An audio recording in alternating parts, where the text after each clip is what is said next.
Hi everyone, my name is Alicia Thomas, and for today's speech, I'm going to be talking about why schools need to provide more mental health supporters to their students. Audience, please introduce yourselves. Hi, my name is Alina Thomas. Hi, my name is Gina Thomas.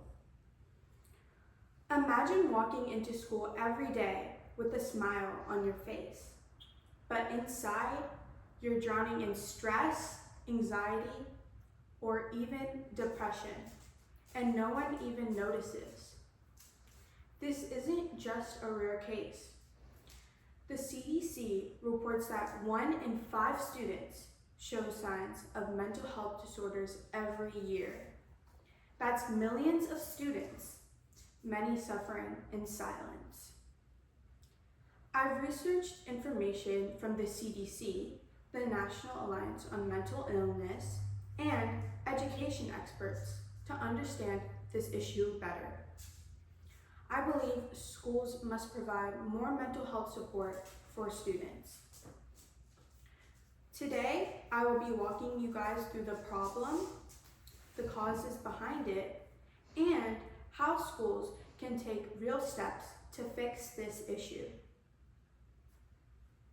Students today are struggling mentally more than ever before.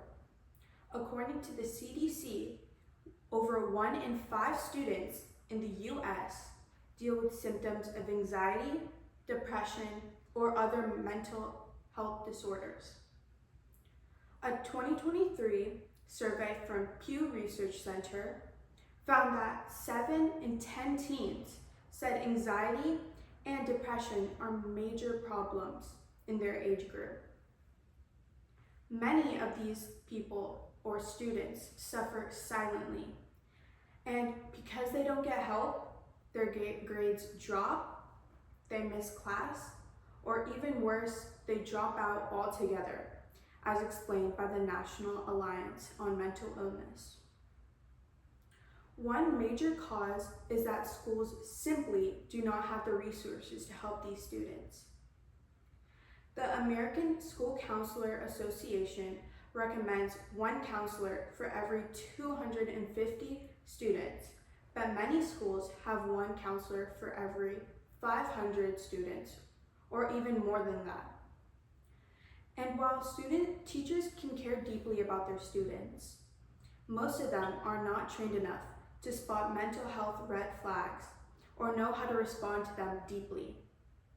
On top of that, students are dealing with pressure from tests, homework, social media, bullying, and even home problems that they don't have the resources to speak to. All of it can build up, and they are expected to manage it all alone. So how can we help students? It starts with the school taking action. First, the schools need to hire more counselors, social workers, and trained mental health staff to meet these national standards. Secondly, teachers and school staff should receive training to recognize early signs of mental health issues and how to respond to them appropriately. Third, schools can create safe spaces like wellness rooms, offer peer support groups, and can make it normal for students to ask for help.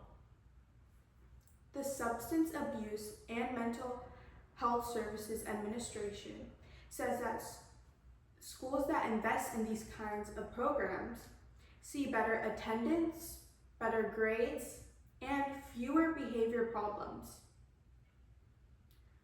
Some people may say that schools are not able to afford to do this, that there's not enough funding. But ignoring these students' mental health is more costly in the long run. According to ASCD.org, schools that support mental health reduce suspension rates, boost achievement, and create safer environments. Investing in mental health is not an expense, it's a return. Students are struggling, and schools are not doing enough to help them. Let's stop pretending that students are fine just because they are smiling. Let's support their minds so that they're able to succeed, not just be able to survive. Thank you.